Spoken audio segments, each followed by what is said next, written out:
Welcome to Mediocre Gaming, and today we're playing Sail Forth.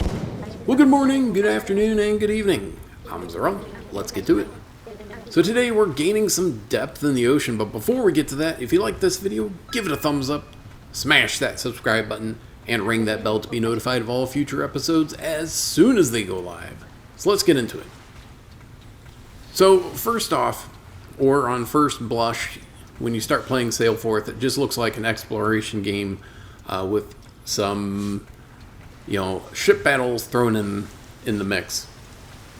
When in fact, there is a relatively deep progression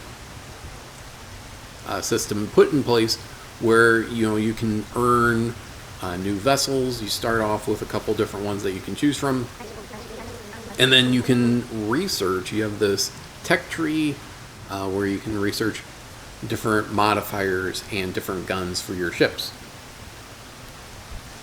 And everything just kind of starts to open up once you get the Harpoon gun. And that is one of the first things that you're going to research.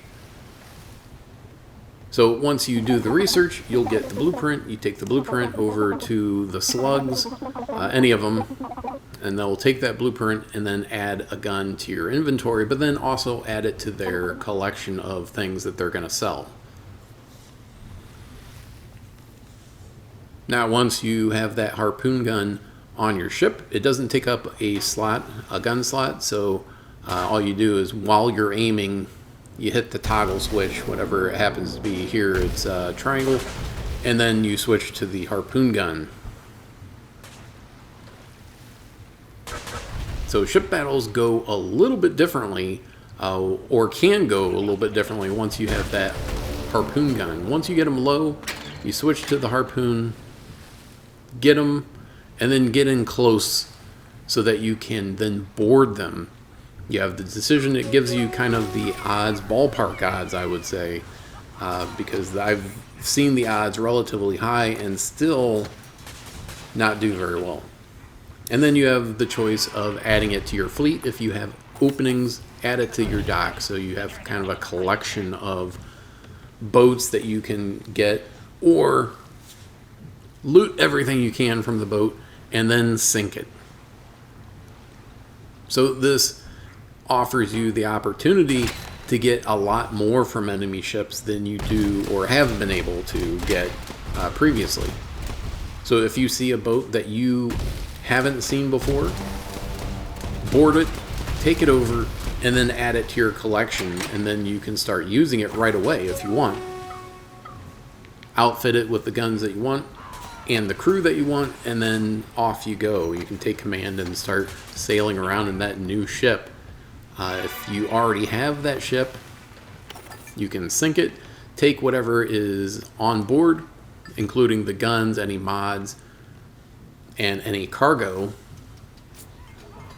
and then sink it, or you can add it to your dock, and then you can go back to the slugs, the ship shape, and sell it, if that's what you want to do.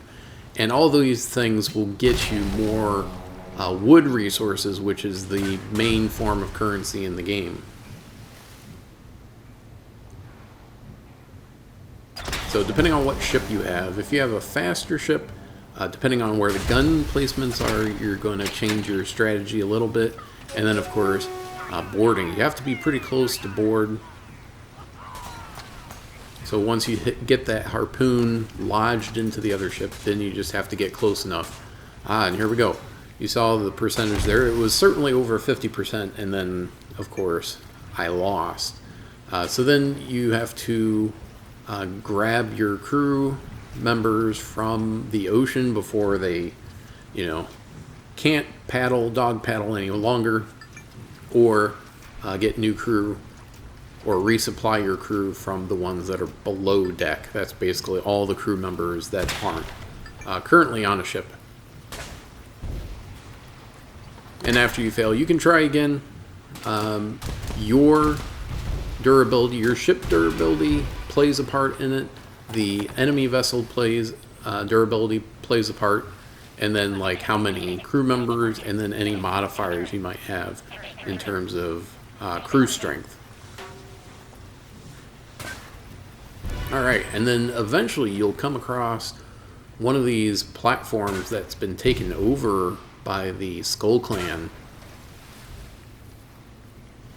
which is also being patrolled by other boats. So you have to kind of be careful not to get too close to the platform while you're dealing with the ships, and then come back to the platform, or try and maneuver around where you're close to the platform but the other enemy vessels do not have a shot on you. So whatever works. Now the one nice thing is that while you're boarding, you can't take damage from other ships.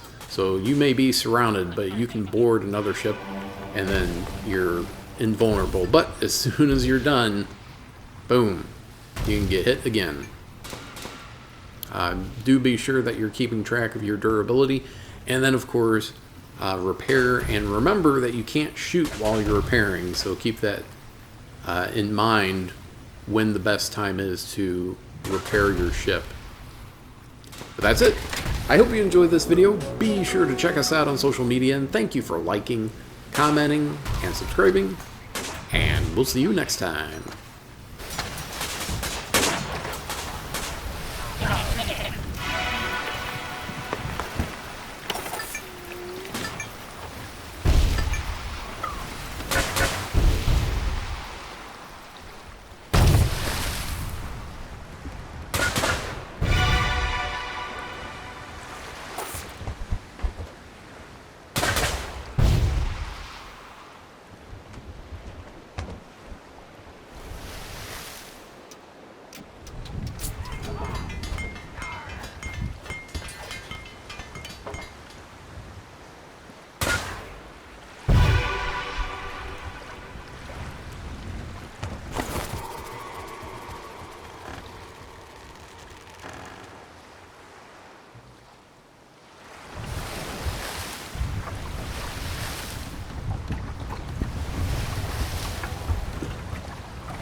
No,